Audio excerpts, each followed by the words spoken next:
जय श्री कृष्ण। राधे राधे। परम श्रद्धेय स्वामी जी श्री राम सुखदास महाराज ने एक अध्यापक सज्जन को किस तरह से अपना कर्तव्य करते हुए भी परमात्मा प्राप्ति हो सकती है। वर्ष 1975 में उन सज्जन को वृंदावन में उनके प्रश्नों के उत्तर दिए वे अध्यापन कार्य करने वालों के साथ साथ हम सभी मानव मात्र के लिए बहुत महत्वपूर्ण है। इस पूरी कहानी को सुनने पर आपके भावों में विलक्षण अद्भुत मार्मिक अनुभव होगा। कृपया यह ध्यान से सुनें। यह एक शिक्षक के जीवन की अंतिम शाम थी। दिनकर सर अपने विद्यार्थियों के बीच काफ़ी लोकप्रिय एक सेवानिवृत्त शिक्षक 3 दिन पूर्व ही शहर के एक अस्पताल में इलाज के चलते उनका देहावसान हो गया था। उनको श्रद्धांजलि देने हेतु आज प्रार्थना सभा आयोजित की गई थी। समय हो चला था, इसलिए लोग एकत्रित हो रहे थे। ठीक समय पर सभा शुरू हुई।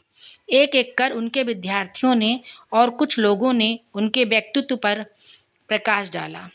अभी सभा चल ही रही थी कि एक अनजान व्यक्ति ने प्रवेश किया और यह कहते हुए सबको चौंका दिया कि अस्पताल में दिनकर सर के बेड पर तकिए के नीचे यह लिफाफा मिला जिस पर लिखा है, इसे मेरी प्रार्थना सभा में ही खोला जाए। दिनकर सर की इच्छा के अनुरूप एक व्यक्ति ने लिफाफा खोला। लिफाफे में एक पत्र प्राप्त हुआ। माइक से उस पत्र का वाचन शुरू हुआ। प्रिय आत्मीय बंधुओं, जब यह पत्र पढ़ा जा रहा होगा तब तक मैं संसार से विदा ले चुका होऊंगा। मेरा यह पत्र मुख्यतः शिक्षकों से अपने जीवन के अनुभव बांटने के लिए है।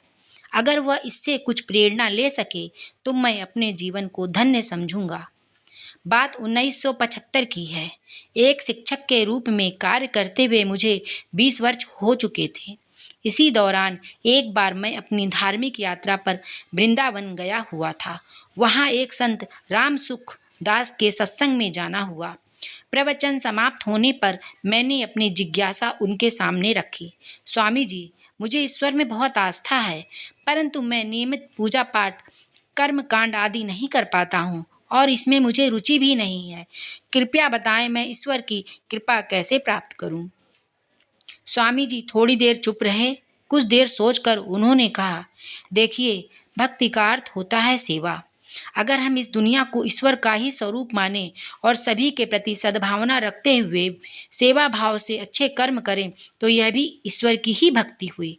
कुछ देर मौन रहकर स्वामी जी ने फिर प्रश्न किया, अच्छा यह बताइए कि तुम क्या करते हो। शिक्षक जी, मैं एक शिक्षक हूँ। तुम्हें यह कार्य कैसा लगता है। बहुत अच्छा लगता है। बच्चों के बीच रहना और उन्हें पढ़ाना, इसमें मुझे आनंद प्राप्त होता है। तो अपने इसी कर्म को ईश्वर की भक्ति बना लो। देखा जाए तो शिक्षक का विद्यार्थी के प्रति, व्यापारी का ग्राहक के प्रति, डॉक्टर का मरीज के प्रति, नेता का जनता के प्रति यदि सेवा का भाव मन में जागृत हो जाए तो यह यथार्थ भक्ति हुई।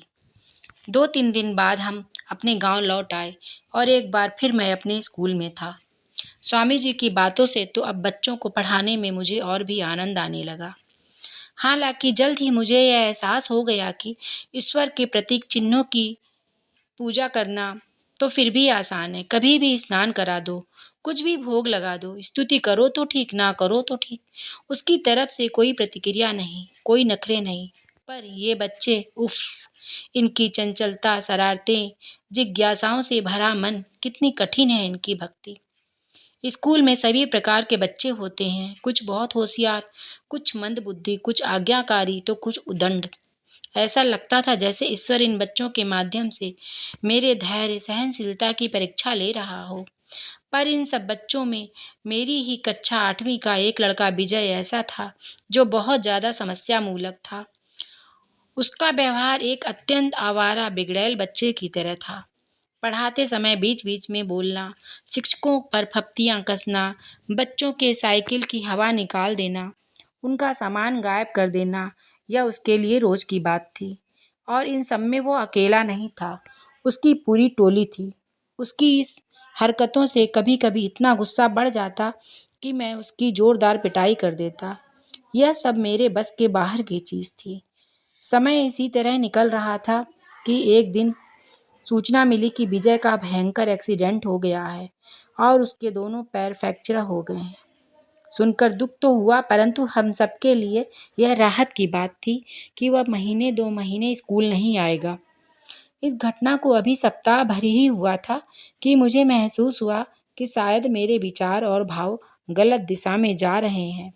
हकीकत तो यह थी कि मेरी भक्ति एक कठिन परीक्षा के दौर से गुजर रही थी। विजय जैसे अपराधी प्रवृत्ति के बच्चों में प्रेम और संवेदनाओं का अभाव होता है, लेकिन संवेदनाओं को तो संवेदनाएं देकर ही जागृत किया जा सकता है। अतः मैंने स्कूल समाप्त होने के बाद विजय को उसके ही घर पर जाकर पढ़ाने का निर्णय लिया। मुझे अपने घर देखकर विजय चौंक गया। मैंने उसे लेटे रहने का इशारा किया और एक्सीडेंट के बारे में सामान्य जानकारी प्राप्त की। परीक्षा नज़दीक होने से उसके लिए समय बहुत महत्वपूर्ण था, अतः उसे पढ़ाने का सिलसिला शुरू हुआ। विजय को मुझ में संवेदनापूर्ण व्यवहार की उम्मीद नहीं थी, इसलिए उसे कहीं न कहीं अपराध बोध हो रहा था। धीरे धीरे उसे पढ़ने में मज़ा आने लगा। मैंने महसूस किया कि वह पढ़ाई में बहुत अच्छा था। उसकी याददाश्त भी बहुत तेज़ थी। मैं उसे गणित, विज्ञान और अंग्रेजी पढ़ाता और बाकी विषयों के नोट्स अपने साथी शिक्षकों से लेकर उसे देता। 8वीं बोर्ड की परीक्षा थी और परीक्षा के ठीक पहले वह स्वस्थ हो गया था। उसने परीक्षा अच्छे से दी और वह 73% अंकों से पास हो गया। ग्रीष्म अवकाश के तुरंत बाद मेरा ट्रांसफ़र अन्य जगह हो गया। समय धीरे धीरे निकलता गया। मेरी ईश्वर भक्ति जारी रही। कई विद्यार्थी मेरे जीवन में आए। उनकी उच्च प्रतिभा में मैंने ईश्वर के दिव्य दर्शन किए और एक दिन मेरे सेवानिवृत्त होते ही इस आनंदमय यात्रा पर विराम लग गया। सेवानिवृत्ति के लगभग 10 वर्ष बाद और इस पत्र को लिखने के 8 दिन पहले अचानक मेरा ब्लड प्रेशर बहुत बढ़ गया और मैं बेहोश हो गया। जब होश आया तो मैंने स्वयं को शहर के बड़े अस्पताल के आईसीयू वार्ड में एक बिस्तर पर पाया। मुझे क्या हुआ है? एक नर्स से मैंने पूछा। कुछ ही देर में डॉक्टर राउंड पर आने वाले हैं, वो ही बता पाएंगे, कहते हुए नर्स चली गई। करीब 15 मिनट बाद डॉक्टर एक नर्स के साथ मेरे बेड पर आए। डॉक्टर ने मेरी फाइल ली, कुछ पढ़ा और मुझे गौर से देख आश्चर्यचकित होकर कहा, सर आप यहाँ? हाँ, पर क्या आप मुझे पहचानते हैं? मैंने डॉक्टर से पूछा। हाँ, पर शायद आपने मुझे नहीं पहचाना। बिल्कुल सही है, मैंने आपको नहीं पहचाना। मैं विजय, वही विजय जिसे आपने 8वीं कक्षा में पढ़ाया था। डॉक्टर ने चरण स्पर्श करते हुए कहा। अरे हाँ, तुम तो विजय हो, परंतु इस अस्पताल में क्या कर रहे हो? सर मैं यहाँ पर हार्ट सर्जन हूँ और मेरी किस्मत बदलने वाले कोई और नहीं बल्कि आप हैं। कुसंगति में पड़कर मेरा भविष्य तो अंधकारमय हो चला था, परंतु आपके प्रेम और संवेदनाओं ने मेरा जीवन बदल दिया। मुझे आपसे ही आत्मविश्वास मिला। मेरी पढ़ने में रुचि बढ़ गई और मैं यहाँ तक आ पहुँचा। अरे वाह, तुमने तो मुझे खुश कर दिया। विजय मेरी फाइल देख रहा था और अचानक उसका चेहरा गंभीर हो गया। मुझे क्या हुआ है विजय? कुछ नहीं सर, आप जल्दी ही ठीक हो जाएंगे, कहते वह चला गया। मैं लेटे लेटे उन दिनों की स्मृतियों में खोया हुआ था कि मुझे नींद में समझकर 2 नर्स आपस में बातें करने लगी। पहली बार विजय सर को रोते हुए देखा है। आखिर ऐसी भी क्या बात है? ये अंकल विजय सर के टीचर हैं।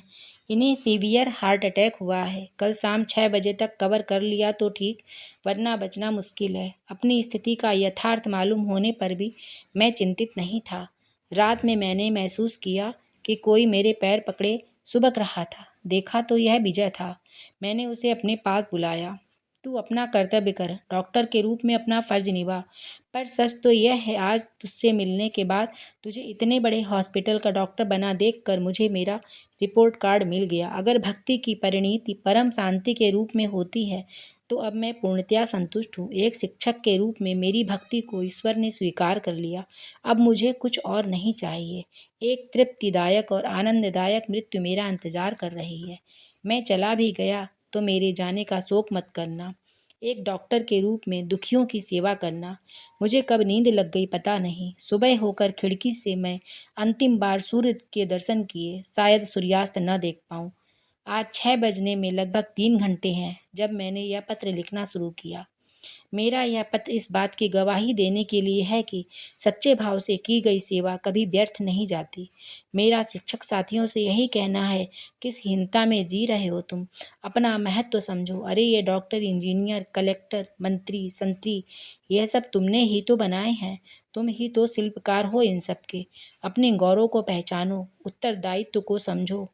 राष्ट्र के निर्माता हो तुम, कोई मामूली इंसान नहीं हो तुम। वो देखो छुट्टियां खत्म होने वाली हैं। वो देखो स्कूल का गेट खुलने वाला है। शिक्षा के पवित्र स्थान को बुहार लिया या नहीं तुमने? पूजा की थाल सजाई कि नहीं अब तक? तुम्हारा ईश्वर अल्लाह, जीसस, वाहे गुरु बस प्रवेश ही करने वाला है। अच्छा, अब अलविदा, अलविदा, अलविदा। पत्र का वाचन समाप्त हुआ। बहुत देर तक सभी खामोश रहे। अचानक सभी को ऐसा महसूस हुआ कि जैसे दिनकर सर कहीं गए नहीं हैं, यहीं हैं, जीवित हैं, हम सबके भीतर, एक प्रेरणा बनकर। जय श्री कृष्ण। राधे राधे।